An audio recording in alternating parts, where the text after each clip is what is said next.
c'est une aide à la rénovation énergétique à laquelle désormais tous les Français sont éligibles selon leurs ressources. Bonjour Nicolas Moulin, merci d'être avec nous. Vous êtes fondateur de primeénergie.fr. On a Slimane qui voudrait savoir en quoi consiste exactement cette prime. Quels sont les travaux concernés? Expliquez-nous. Bonjour. Alors, effectivement, la nouvelle prime Rénov', c'est le nouveau crédit d'impôt, qui est une prime forfaitaire qui vous permet de rembourser une partie de vos travaux d'économie d'énergie. Et cette prime, elle est valable pour tous les travaux d'économie d'énergie. Donc, par exemple, les travaux d'isolation, les travaux de chauffage, le changement de votre chaudière, du remplacement de votre fenêtre.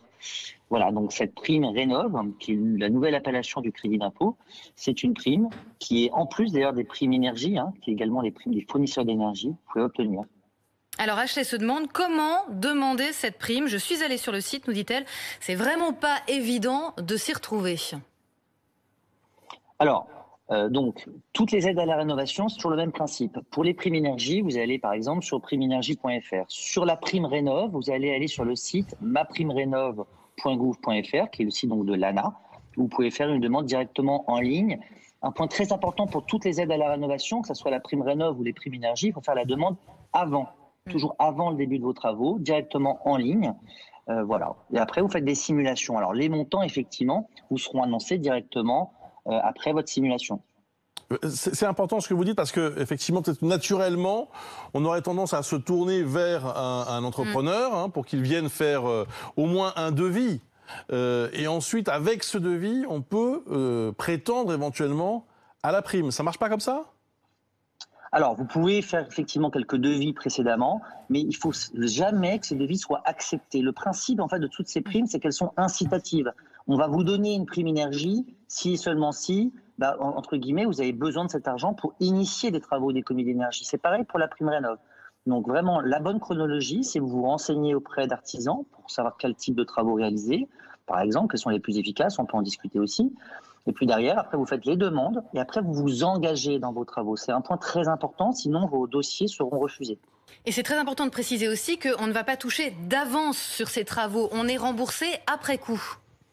Exactement. Donc, vous allez faire une demande de prime et après, à la fin de vos travaux, vous allez soumettre votre facture, remplir quelques éléments sur votre dossier et vous allez recevoir votre prime quelques semaines à la fin après vos travaux. Donc, les travaux éligibles sont, encore une fois, les travaux d'isolation, de chauffage, de fenêtres. Et vous pouvez rembourser, selon vos revenus, entre 50 et 100% du montant des travaux. Donc, c'est une réelle aide. Changer une chaudière, ça fait partie ? Alors, changez votre chaudière. Voilà, si on prend par exemple l'exemple, vous changez votre chaudière, vous installez une chaudière à condensation, ça vaut à peu près 4 000 €. Vous allez obtenir une prime énergie, par exemple, de 1 400 € si vous êtes dit modeste, et vous allez avoir une prime Rénov' de 1 200 €. Donc, en gros, vous allez avoir un montant d'aide total de 2 600 €. Donc, c'est quand même très intéressant, puisque sur une chaudière à 4 000 €, vous remboursez 2 600 € tout de suite par les deux aides. Donc, l'aide, la prime énergie des fournisseurs d'énergie et également la prime Rénov' de l'État. Il y a des simulations qui ont été faites par le gouvernement sur son site. Effectivement, on voit selon les familles, selon évidemment les revenus, ça peut effectivement être assez conséquent. Vous nous parliez des travaux les plus efficaces, entre guillemets. Qu'est-ce qu'il faut privilégier dans l'idéal ? Alors, le grand principe, c'est d'abord, les premiers travaux à réaliser, c'est les travaux qui vont vous permettre de consommer moins. Donc, c'est tous les travaux d'isolation, parce que ça vous permet de baisser votre besoin de consommation, vous isoler. Éviter le côté passoire. Exactement. Donc, on isole les murs, les planchers, les combles.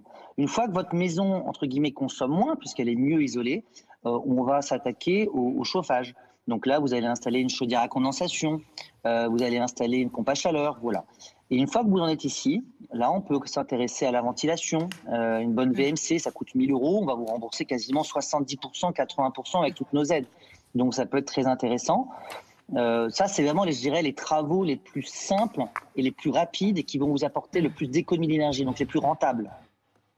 Une prime pour tous, vraiment, c'est Aline qui se demande, est-ce que tout le monde peut vraiment en profiter ? J'ai l'impression qu'il y a toujours des exceptions. Là, en fait, le gouvernement a fait un système par couleur, selon le niveau de ressources. Et c'est vrai que quand on est dans les roses, les plus favorisés, on va dire, là, ça devient plus restreint.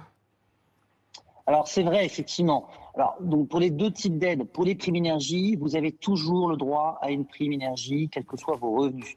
Donc pour la chaudière, si vous êtes dans les revenus dits roses, vous aurez quand même 700 euros. En revanche, pour la prime rénov', ça sera effectivement zéro. Alors, peut-être le rose, ça correspond à quoi pour que, juste un peu aider vos téléspectateurs. Rose, Île-de-France, c'est avec 2 enfants, ça va être 51 000 euros.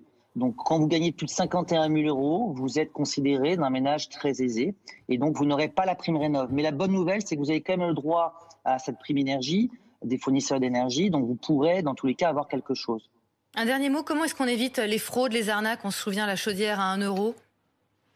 Alors, très clairement, je pense qu'il faut être vigilant. C'est-à-dire que toutes les aides vous permettent de rembourser 50-80% de vos travaux. Quand vous êtes sur du 1 euro, soyez vigilant. Parfois, il y a des aides qui vous permettent d'arriver à 1 euro. L'isolation à 1 euro, c'est pas une arnaque, ça existe. Pour autant, ça a été malheureusement le terrain de pas mal de sociétés peu scrupuleuses. Donc, en gros, vous comparez les devis, vous vous renseignez auprès de cette société. Est-ce que, en gros, vous connaissez quelqu'un qui a fait appel à cette société? Vous vérifiez les garanties décennales et vous pouvez également faire appel à des organismes comme le nôtre parce que nous, aujourd'hui, on peut vous mettre en relation et surtout, on peut vous donner potentiellement un peu une liste noire d'artisans dont on sait qu'ils ne sont pas forcément les plus vertueux.